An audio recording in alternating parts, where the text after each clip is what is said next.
Hello friends, welcome to my YouTube channel Ghatnachakra Purvalokan भारतीय इतिहास की इस वीडियो सीरीज़ में। आज की ये वीडियो वैदिक काल से संबंधित है। वैदिक काल की जो समरी है उससे आज हम स्टार्ट करेंगे। तो चलिए देखते हैं। वैदिक शब्द वेद से बना है। वेद का अर्थ ज्ञान होता है। भारत में सैंधव संस्कृति के पश्चात जिस नवीन सभ्यता का विकास हुआ उसे वैदिक सभ्यता या आर्य सभ्यता के नाम से जाना जाता है। ठीक है, तो सबसे पहले हमने देखा था, मतलब सबसे पहले नहीं, इससे पहले हमने देखा था सिंधु सभ्यता। सबसे पहले तो पाषाण युग था, ठीक है, उसके बाद सिंधु सभ्यता और फिर आती है वैदिक सभ्यता। तो वैदिक सभ्यता में यही बताया गया है कि भाई वैदिक शब्द किससे लिया गया, वेद से, और वेद का क्या अर्थ होता है, ज्ञान। ठीक है, तो वैदिक सभ्यता में वैदिक शब्द का अर्थ वेद हो गया, और वेद इतने महत्वपूर्ण थे जिसकी वजह से इस सभ्यता का नाम ही वैदिक सभ्यता पड़ गया। ठीक है, वेद महत्वपूर्ण क्यों थे? जैसे सिंधु सभ्यता में मोहरें महत्वपूर्ण हैं, मोहरों से हमें बहुत सारी जानकारी मिलती है, ऐसे ही ऋग्वेद के बारे में ऋग्वेद नहीं, मतलब जो वेद हैं, चारों वेद, उन वेदों से हमें इस वैदिक काल के बारे में समझ जानकारी मिलती है। ठीक है, जो भी कुछ हमें पता चलता है वो इन्हीं रचनाओं से पता चलता है। ठीक है, और मतलब जो ये वेद हैं, इन्हीं वेदों पे फिर आगे बहुत सारे मतलब रचनाएं रची गई हैं, लेकिन मुख्य आधार ये वेद ही रहे हैं। फिर है इसमें कि इस सभ्यता को आर्य सभ्यता भी कहा जाता है, जैसे कि सिंधु सभ्यता को हड़प्पा सभ्यता कहा जाता था, है ना। तो आर्य सभ्यता क्यों कहा गया कि भाई जो ये रचनाएं थी ना, ये मुख्यतः जो ये वेद थे, ये मुख्यतः आर्यों ने ही इनकी रचना की थी। ठीक है, फिर इसमें बताया गया कि आर्य शब्द का क्या अर्थ है, जैसे यहाँ बताया वैदिक का। तो आर्य शब्द भाषा सूचक है जिसका अर्थ है श्रेष्ठ या कुलीन। ठीक है, क्लासिकी संस्कृत में आर्य शब्द का अर्थ है एक उत्तम व्यक्ति। आर्यों का इतिहास मुख्यतः वेदों से ज्ञात होता है। सामान्यतः वैदिक साहित्य की रचना का श्रेय आर्यों को दिया जाता है। आर्यों के मूल निवास स्थान को लेकर मतभेद है। प्रमुख इतिहासकारों ने इस पर अलग अलग विचार व्यक्त किए हैं। ठीक है, तो जैसे सिंधु सभ्यता की उत्पत्ति को लेकर मतभेद था, है ना, हमने देखा मतभेद था। कई अलग विद्वान, कोई विद्वान कुछ कहते हैं बाहर से आए, कुछ कहते हैं स्थानीय थे। ऐसे ही आर्यों का मूल निवास स्थान क्या था, वो यहीं के थे, कहीं बाहर से आए, इसको लेके भी मतलब एक मत नहीं है सभी, है ना। तो कई सारे यहाँ पे विद्वान दिए हैं और फिर इनके यहाँ पे मत दिए हैं, तो किसने क्या माना है, तो बहुत सारे हो जाते हैं। इनमें से कुछ हैं जो हमें मतलब याद होने चाहिए, जैसे कि पंडित गंगानाथ झा, है ना, ब्रह्मर्षि सॉरी ये डॉक्टर अविनाश चंद्र दास, जिन्होंने माना सप्त सैंधव प्रदेश। ठीक है, तो ये सप्त सैंधव प्रदेश किसने माना? डॉक्टर अविनाश चंद्र दास ने। ठीक है, उसके बाद आता है मैक्स मूलर ने माना कि ये मध्य एशिया के लोग थे। ठीक, और पंडित बाल गंगाधर तिलक ने उत्तरी ध्रुव, और स्वामी दयानंद सरस्वती ने तिब्बत। ठीक है, और बाकी ये मतलब याद कर सको तो ठीक है, देख लेना। अब आता है कि वैदिक काल को दो भागों में विभाजित किया गया है, ऋग्वैदिक अथवा पूर्व वैदिक। ठीक है, तो वैदिक काल को दो भागों में विभाजित किया गया, ऋग्वैदिक, पूर्व वैदिक। और ऋग्वैदिक काल माना जाता है 1500 से 1000 ईसा पूर्व तक, और उत्तर वैदिक काल है 1000 से 600 ईसा पूर्व तक। तो ऋग्वैदिक के बारे में सारी जानकारी ऋग्वेद से ही मिलती है, और ये जो तीनों वेद हैं, बाकी सारी चीज़ें हैं, ये सब यहाँ से 1000 ईसा पूर्व से 600 ईसा पूर्व के बीच में आती है। ठीक है, और फिर इसमें बताया कि ऋग्वैदिक काल का इतिहास पूर्णतः ऋग्वेद से ज्ञात होता है। ठीक है, ऋग्वेद में लोहे का उल्लेख नहीं है, है ना। तो हमने पहले भी देखा कि लोहे का उल्लेख हमें कहाँ से मिलना स्टार्ट होता है, 1000 ईसा पूर्व से, और ऋग्वेद का जो समय काल है वो 1500 से 1000 ईसा पूर्व है। तो सीधे सा इसका अर्थ यही हुआ कि ऋग्वेद में लोहे का उल्लेख नहीं है। उत्तर वैदिक ग्रंथों में लोहे का उल्लेख मिलता है। ऋग्वेद के नदी सूक्त में 19 नदियों का वर्णन है। ठीक है, देखो ये ग्रामीण सभ्यता थी, तो ग्रामीण सभ्यता थी यानी पूर्णतः कृषि पे और कृषि से संबंधित उद्योगों पर ही निर्भर थी, तो यहाँ पे नदियों का अत्यंत महत्व था, है ना। तो इसलिए विशेषकर मतलब नदियों के बारे में क्वेश्चन बनते हैं कि कितनी नदियों का उल्लेख है, कि कौन सी नदी का कितना उल्लेख है, कौन सी पवित्र नदी थी, इत्यादि इत्यादि, है ना। तो ऋग्वेद के नदी सूक्त में 19 नदियों का, कहीं कहीं जिक्र आता है कि 21 नदियों का, है ना। तो 19 नदियों का वर्णन है, जिसमें पश्चिम में है कुबा तथा पूर्व में है गंगा। जैसे हमने हड़प्पा का देखा, हड़प्पा सभ्यता यानी फिर सिंधु सभ्यता का देखा कि सबसे पूर्वी जो पुरा स्थल है वो आलमगीरपुर, और पश्चिमी जो है वो है सुतकांगंडोर। ठीक है, तो ऐसे ही सबसे पूर्व में जो नदी है वैदिक सभ्यता की वो है गंगा, और सबसे पश्चिम में जो है वो है कुबा। कुबा कहाँ पड़ती है? अफगानिस्तान में। ठीक है, और सिंधु सभ्यता भी अफगानिस्तान तक विस्तृत थी। ठीक, ऋग्वेद में अफगानिस्तान की 4 नदियों का उल्लेख है। तो ये 4 नदियाँ कौन सी हैं? क्रुमु, कुभा, गोमती और सुवास्तु। ऋग्वेद में सप्तसैंध प्रदेश की 7 नदियों का उल्लेख मिलता है। तो सप्तसैंध प्रदेश की 7 नदियाँ कौन सी हैं? ये हैं सरस्वती, विपाशा, पुरुषनी, वितस्ता, सिंधु, शुतुद्री और अस्किनी। अभी जो ये सारी नदियां हैं सिवाय सरस्वती के मतलब ये सारी नदियों के नाम अभी चेंज हो गए हैं, है ना। और सरस्वती नदी का मतलब ये विलुप्त हो गई है। बाकी ये सारी नदियां अभी भी हैं। जैसे विपाशा कौन सी नदी है? व्यास नदी है। ऐसे ही मतलब ये सब हम देखेंगे आगे। अस्किनी जैसे चिनाब है, अस्किनी को अब चिनाब कहा जाता है। ये आगे आएंगी तो बार बार पढ़ने से क्या ही फ़ायदा। ऋग्वेद में यमुना नदी का 3 बार जबकि गंगा नदी का 1 बार उल्लेख है। ठीक है, तो देखो गंगा नदी, वर्तमान में गंगा नदी को पवित्र नदी माना जाता है। तो ऐसा लग सकता है कि गंगा का सबसे ज़्यादा उल्लेख हो, सबसे ज़्यादा बार उल्लेख हो, तो इससे कंफ्यूज नहीं होना है। गंगा नदी का मात्र 1 बार उल्लेख है जबकि यमुना नदी का 3 बार। और आज के समय में जैसे गंगा को पवित्र नदी माना जाता है, उस समय पवित्र नदी कौन सी थी? तो वो थी सरस्वती। ठीक है, ये चीज़ याद रखनी है। सरस्वती नदी को पवित्र माना गया। लेकिन उन्होंने सरस्वती नदी को पवित्र तो माना, लेकिन ऐसा नहीं है कि पवित्र माना तो उसका सबसे ज़्यादा उल्लेख होगा। ठीक है, यहाँ पे भी मतलब थोड़ा सा ध्यान देने की ज़रूरत है कि सबसे ज़्यादा उल्लेख जो है ऋग्वेद में किसका मिलता है? तो वो मिलता है सिंधु नदी का। ठीक है, अब देखो आगे पढ़ लेते हैं। इसमें क्या लिखा है कि इसमें कश्मीर की एक नदी थी मरुद्वृधा, उसका उल्लेख है। ऋग्वेद में सिंधु नदी का सर्वाधिक बार उल्लेख हुआ है जबकि ऋग्वैदिक आर्यों की सबसे पवित्र नदी सरस्वती थी। ठीक है, जिसे मातेतमा, देवीतमा, नदीतमा कहा गया। नदीतमा का मतलब होता है नदियों में प्रमुख, देवीतमा का यानी देवी में प्रमुख। इसका मतलब क्या हुआ कि वो नदी को मतलब माता की संज्ञा देते, यानी उसकी उनके लिए नदी क्या थी? पूजनीय थी। ठीक है, सिंधु नदी को उसके आर्थिक महत्व के कारण हिरण्याई कहा गया। सिंधु नदी को उसके आर्थिक महत्व के कारण हिरण्याई कहा गया। ठीक है, हिरण्याई का मतलब हिरण्य मीन्स होता है सोना। जो तद्भव वर्ड है ये, हिरण्य मीन्स होता है सोना। तो सोना देने वाली का मतलब खाद्यान्न अच्छा होता होगा यहाँ पे, है ना, आर्थिक महत्व के कारण। तो इसको बोल दिया गया हिरण्याई। प्राचीन संस्कृत ग्रंथों में सिंधु नदी के गिरने की जगह सिंधु सागर अर्थात अरब सागर, तो अरब सागर को प्राचीन संस्कृत ग्रंथों में क्या कहा गया? सिंधु सागर। ठीक है, अब है कि इसमें बोला है कि गंगा यमुना के दोआब एवं उसके समीपवर्ती क्षेत्रों को आर्यों ने ब्रह्मर्षि देश कहा। तो ब्रह्मर्षि देश किसने कहा था? ब्रह्मर्षि देश किसे कहा गया? गंगा यमुना के दोआब एवं उसके सीमावर्ती क्षेत्रों को। और ब्रह्मर्षि देश के निवासी आर्यों को किसने बोला था? पंडित गंगानाथ झा ने। ये देखो यहाँ पे पंडित गंगानाथ झा ने कहा था कि ये ब्रह्मर्षि देश के निवासी थे आर्य, है ना। तो ब्रह्मर्षि देश कौन सा? गंगा यमुना का दोआब क्षेत्र। ओके, आर्यों ने हिमालय और विंध्याचल पर्वतों के बीच का नाम मध्य देश रखा। तो विंध्य ये जो मध्य प्रदेश के बीच जो है, और ये हिमालय ऊपर, तो इस बीच वाले क्षेत्र को आर्यों ने क्या कहा? मध्य देश कहा। कालांतर में आर्यों ने संपूर्ण उत्तर भारत में अपना विस्तार कर लिया जिसे आर्यावर्त कहा गया। तो आर्यों का जहाँ तक विस्तार था उसको आर्यावर्त कहा गया। 1400 ईसा पूर्व में बोगेज कोई यानी एशिया माइनर के अभिलेख से ऋग्वैदिक काल के देवता इंद्र, वरुण, मित्र तथा नासत्य का उल्लेख मिलता है। ये इंपॉर्टेंट है, ये मतलब कई बार पूछ रखा है। बोगज कोई का जो अभिलेख है वो कहाँ से है? बोगज कोई को एशिया माइनर बोलते हैं। उसके अभिलेख से हमें ऋग्वैदिक काल के देवताओं का उल्लेख, तो ऋग्वैदिक काल के देवताओं का उल्लेख पूछ लिया जाता है कि कौन से देवता का उल्लेख, तो वो है इंद्र, वरुण, मित्र और नासत्य। इन 4 लोगों का उल्लेख मिलता है हमें बोगज कोई अभिलेख से। ठीक है, अब देखो यहाँ पे दे रखा है कि ये जो नदियाँ थीं उनके प्राचीन नाम क्या थे और आधुनिक नाम क्या हो गए। तो अस्किनी, चेनाब, विपाशा, व्यास, पुरुषनी, रावी, वितस्ता, झेलम, कुब्रा से काबुल, कुर्मु, कुर्रम, गोमती, गोमल, सुवास्तु, स्वात, सदानीरा, गंडक, शुतुद्री, सतलज, दृशदति, घग्गर। देखो इसमें बहुत सारी नदियाँ जो हैं थोड़ा सा मैच कर रही हैं अगर थोड़ा ध्यान से देखें तो।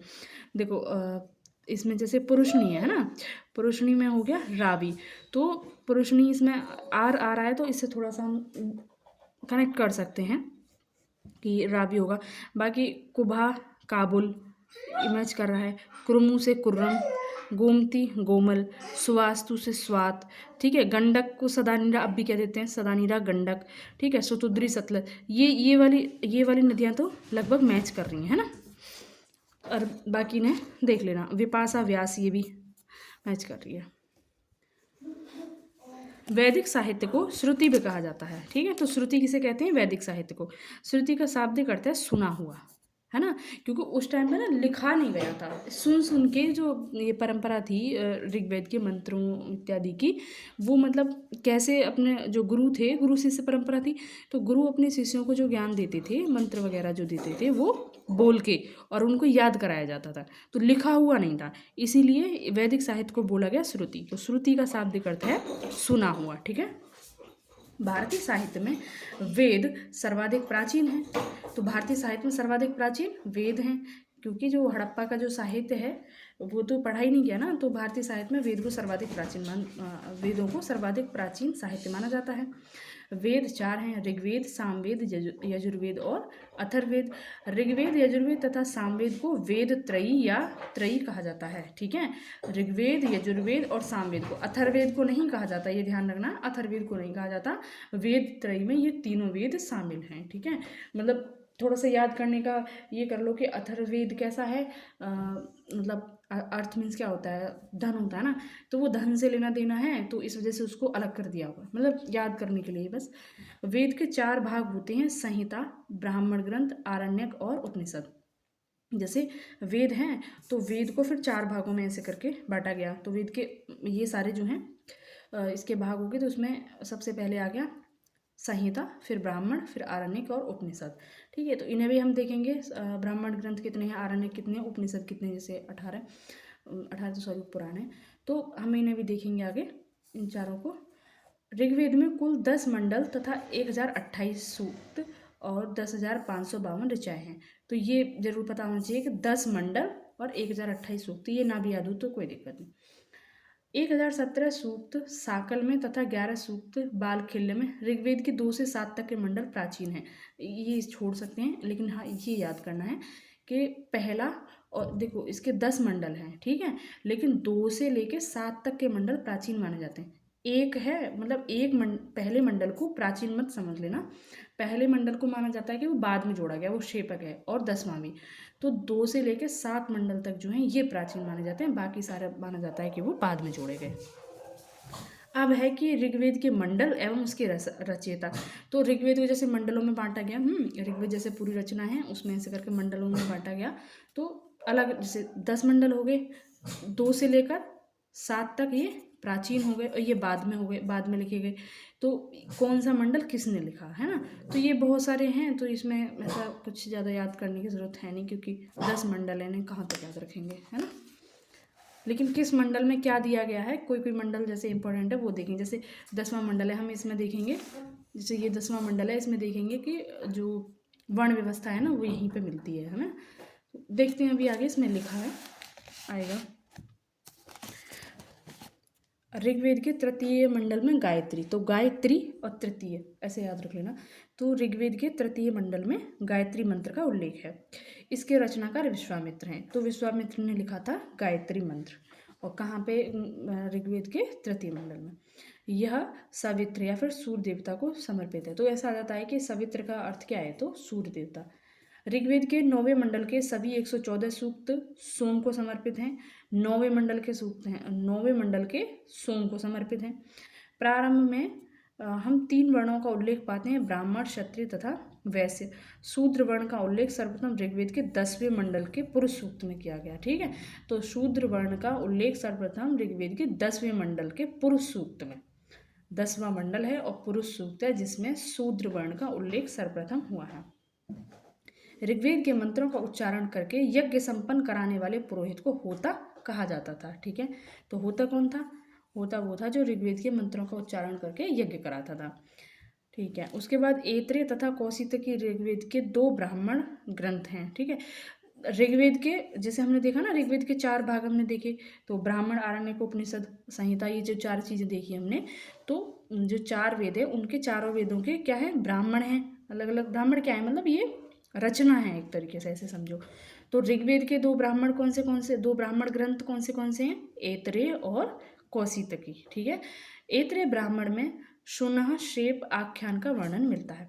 ये कोई ऐसा है नहीं, मतलब ये वाली बात याद रखना कि ऐतरेय और कौशितकी ये ब्राह्मण ग्रंथ हैं किसके, ऋग्वेद के। यजुर्वेद में स्तोत्र एवं कर्मकांड वर्णित हैं।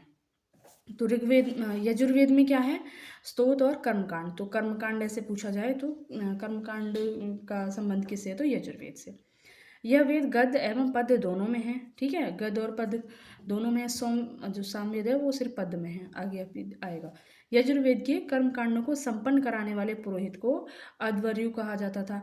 तो ऋग्वेद के मंत्रों को उच्चारण कराने वाले को क्या कहते थे, होता।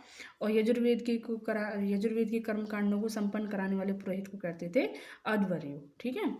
यजुर्वेद की 2 शाखाएं थी, कृष्ण यजुर्वेद जो पद और गद दोनों में है, और शुक्ल यजुर्वेद। तो यजुर्वेद की 2 शाखाएं हो गई, शुक्ल यजुर्वेद और यजुर्वेद की 2 शाखाएं थी, कृष्ण यजुर्वेद और शुक्ल यजुर्वेद का हो गया। कृष्ण यजुर्वेद, हाँ, तो कृष्ण जो है पद और गद दोनों में है, और शुक्ल यजुर्वेद केवल पद में है। यजुर्वेद के अंतिम भाग ईशोपनिषद है। यजुर्वेद का अंतिम भाग क्या है, ईशोपनिषद, जिसका संबंध याज्ञिक अनुष्ठान से न होकर आध्यात्मिक चिंतन से है, ठीक है। अभी हमने देखा कि ये सब कर्मकांड वर्णित हैं इसमें, तो ज़्यादातर सब क्या था, यज्ञों का अनुष्ठान कैसे होता है इस इत्यादि, मतलब इन सब चीज़ों से ही संबंधित था, अनुष्ठान इत्यादि यानी कर्मकांड से संबंधित। लेकिन जो अंतिम भाग है जिसे कहते हैं ईशोपनिषद, वो आध्यात्मिक चिंतन से संबंधित है, ठीक है। तो यजुर्वेद में कितनी सारी चीज़ें याद रखनी है हमें, कि गद्य और पद दोनों में हैं। यजुर्वेद कर्मकांडों पर आधारित है। यजुर्वेद के मतलब कर्मकांडों को संपन्न कराने वाले पुरोहित को अध्वर्यु कहते हैं। और यजुर्वेद की 2 शाखाएं हैं, कृष्ण यजुर्वेद और शुक्ल यजुर्वेद।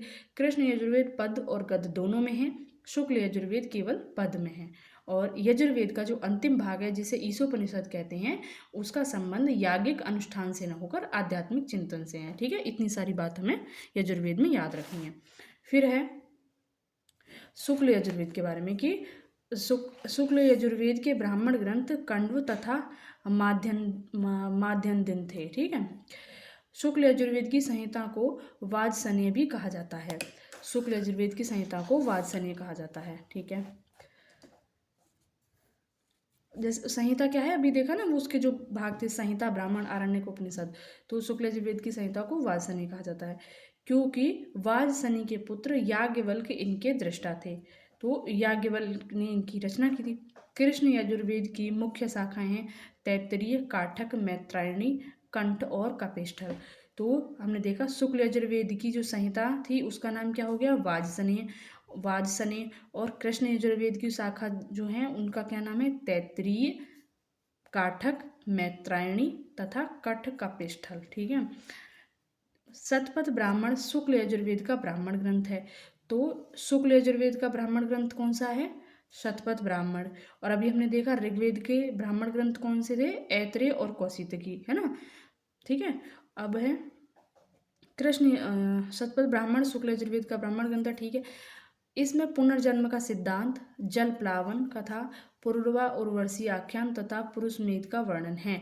तो ये पुरुरवा उर्वशी आख्यान पूछ ले, या फिर पुनर्जन्म का सिद्धांत, जल प्लावन यानी बाढ़, तो इसका उल्लेख किस में मिलता है, शतपथ ब्राह्मण में। और शतपथ ब्राह्मण किसका ब्राह्मण ग्रंथ है, शुक्ल यजुर्वेद का, ठीक है।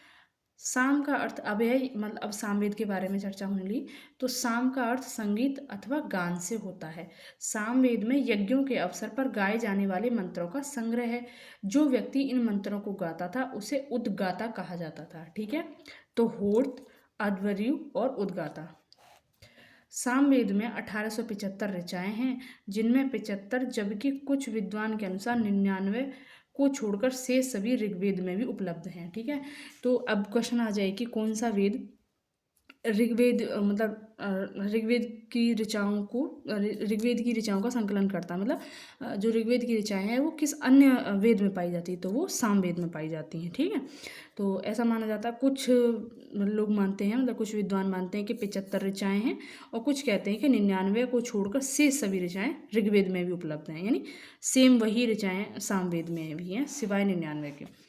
सामवेद की प्रमुख ब्राह्मण ग्रंथ हैं कौथुम, रामायणी तथा जैमिनी। आदि।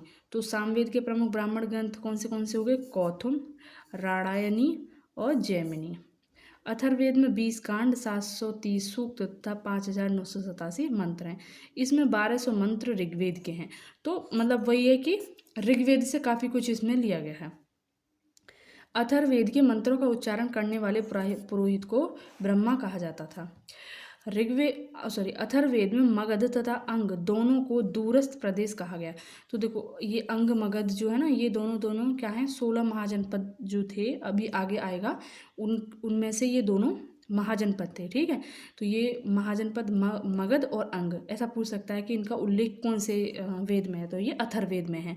तो अथर्ववेद में इनके बारे में क्या उल्लेख है कि मगध तथा अंग दोनों को दूरस्थ प्रदेश कहा गया। ठीक है, इसमें सभा और समिति को प्रजापति की 2 पुत्रियां कहा गया। तो सभा और समिति यानी एक तरीके से लोकतांत्रिक व्यवस्था थी कि कोई भी निर्णय लेना है तो सभा द्वारा अथवा समिति द्वारा लिया जाएगा, है ना।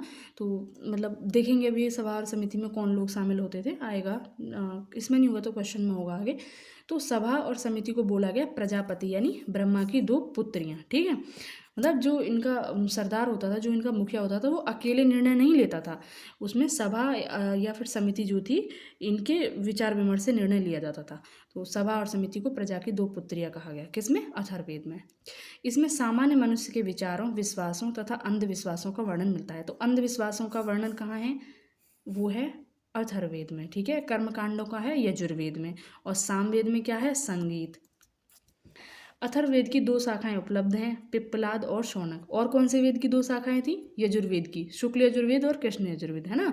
और इधर अथर्ववेद की 2 शाखाएं हैं, पिप्पलाद तथा शौनक।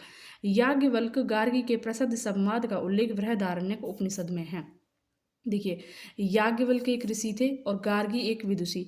तो इन दोनों का जब संवाद होता है, उस संवाद को किस नाम से जाना गया? बृहदारण्यक उपनिषद। ठीक है, तो ऐसे समझो जैसे कि कृष्ण और अर्जुन का जो संवाद है उसको हम क्या कहते हैं? भगवत गीता, ऐसे समझ लो। तो याज्ञवल्क और गार्गी का जो संवाद हुआ, वो उसका संकलन किस में हो गया? बृहदारण्यक उपनिषद में। ठीक है, कठोपनिषद में यम और नचिकेता का संवाद उल्लिखित है।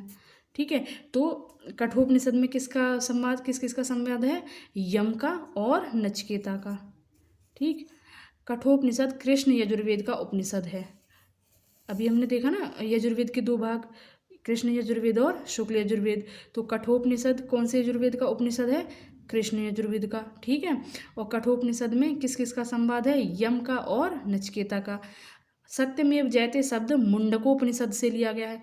ये सत्यमेव जयते कहाँ से लिया गया है? मुंडकोपनिषद से। अथर्ववेद का एकमात्र ब्राह्मण है गोपत ब्राह्मण। ठीक है, तो अभी हमने देख रहे हैं ना, ऋग्वेद का ब्राह्मण देखा, ऐसे कौशितकी, ऐसे ही अथर्ववेद का ब्राह्मण, अथर्ववेद का एक ही है जिसका नाम है गोपत ब्राह्मण। इसका कोई आरण्यक नहीं है, ये चीज़ याद रखना। अथर्ववेद का कोई भी आरण्यक नहीं है, ऐसे याद रख लो।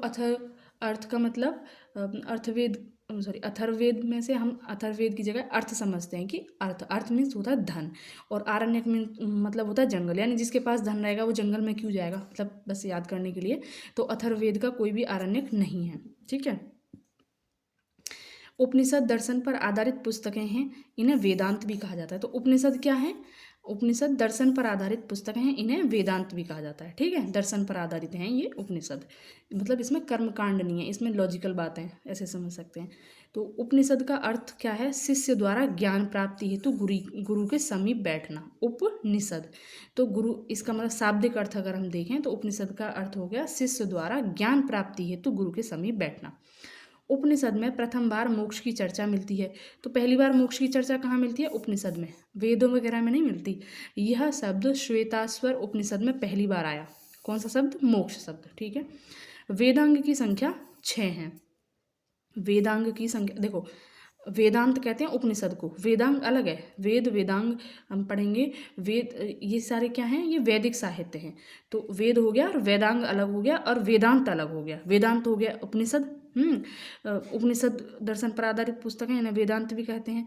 तो वेद तो हमने 4 वेद देख लिए, और उपनिषद को वेदांत कहते हैं, और वेदांग अलग साहित्य हो गया, है ना। तो ये सब वैदिक साहित्य में ही चल रहे हैं। तो वेदांग कितने हैं? वेदांग हैं 6। तो ये 6 वेदांग कौन से हैं? मतलब ये सारी चीज़ें क्या हैं? ये सब वेदों के बारे में ही जानकारी है, यानी जो वेदों में लिखा था उसी को सरलीकृत भाषा में या फिर उसको अत्यधिक विश्लेषण करके जो मतलब रचनाएं रची गई, उन्हीं के ये सारे मतलब उन्हीं के ये सब नाम है। वेदांग हुआ चाहे ब्राह्मण हुआ, ये सब वेदों पर ही आधारित है कुल मिला के। तो वेदांग की संख्या 6 है।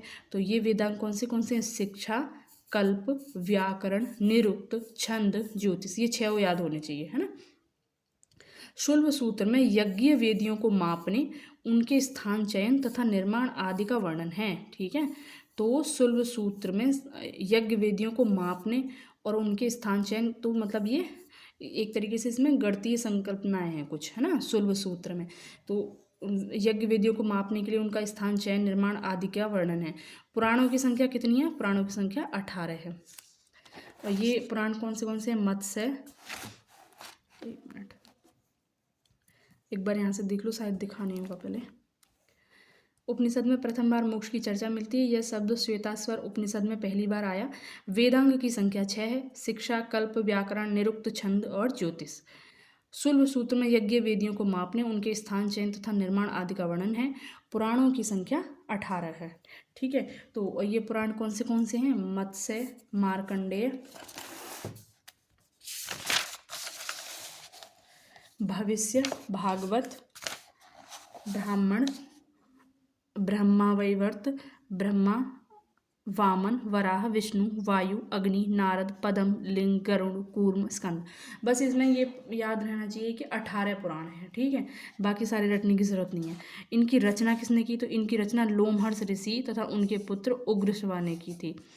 इनमें भविष्यत काल शैली में कलयुग के राजाओं का वर्णन है, मतलब ऐसा होगा, ऐसा मतलब इस तरीके की शैली, आगे जाके ऐसा होगा। तो इसमें भविष्यत काल शैली में कलयुग के राजाओं का वर्णन है। हिंदू पौराणिक कथा के अनुसार समुद्र मंथन हेतु मथानी के रूप में मंद्राचल पर्वत तथा रस्सी के रूप में सर्पों के राजा वासुकी का प्रयोग किया गया था। इसमें विष्णु ने कूर्मावतार धारण कर मंद्राचल पर्वत को अपने ऊपर रखा था। ठीक है, ऐसा कुछ है नहीं इसको याद करने लायक। तो आज की वीडियो में बस इतना ही। अब थोड़ा सा और बचा है इसकी समरी, फिर उसके बाद क्वेश्चन देखेंगे। तो ये नेक्स्ट वीडियो में करेंगे। ठीक है, ओके, थैंक यू गाइस।